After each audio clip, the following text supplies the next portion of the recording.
If we believe that the earth and the universe is a gift, the most logical thing that we should do with that gift is care for it. Part of my work has been working with the church and the school and creating a vision that we believed in and that stood for us. We went down the line of the sort of growing theme, because we're a rural school, and linked with the parable of the sower and that idea that we're nurturing and nourishing seeds, and courageous advocacy grew from that. Moving children into a role of leading, and for us to listen to children as our leaders rather than placing the work of adults into a children's sphere, actually allowing the children to have that voice to leaders and shift that dynamic of work really across the diocese.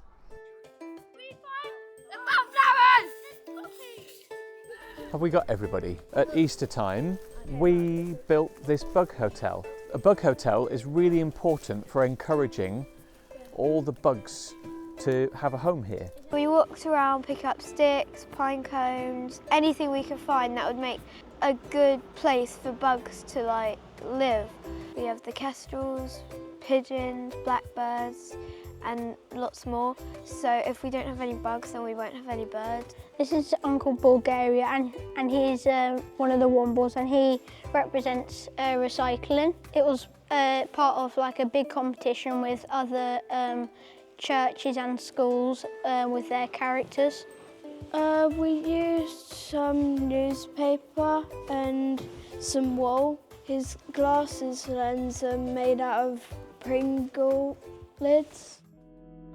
When I plan to go into space, because my dream job is to be an astronaut, I might look down at the Earth and see some of the Earth overflowing into land, tornadoes happening, and I'd see a lot of nuclear power plants, and I'd be upset because it's really bad for the Earth. Courageous advocacy is a real focus for children to develop their voice and leadership around social action and injustices in the world. So practically the children are going to be meeting our Diocese Board of Education representatives at committee level and at full Diocese Board. They're going to be taking about half an hour of every agenda to share their experiences, suggest actions that the adults will then take and work on across all of the schools within our diocese. So one of the things we hope to do through the church community and through the school is to encourage them that they can have an impact, not just through the small incremental changes they can persuade mum and dad to make at home, but in some of the bigger policy-driven changes that need to happen by campaigning, by writing to the MP, by getting in the local media and telling their story. There is a rise in anxiety about world issues generally, but particularly about the climate.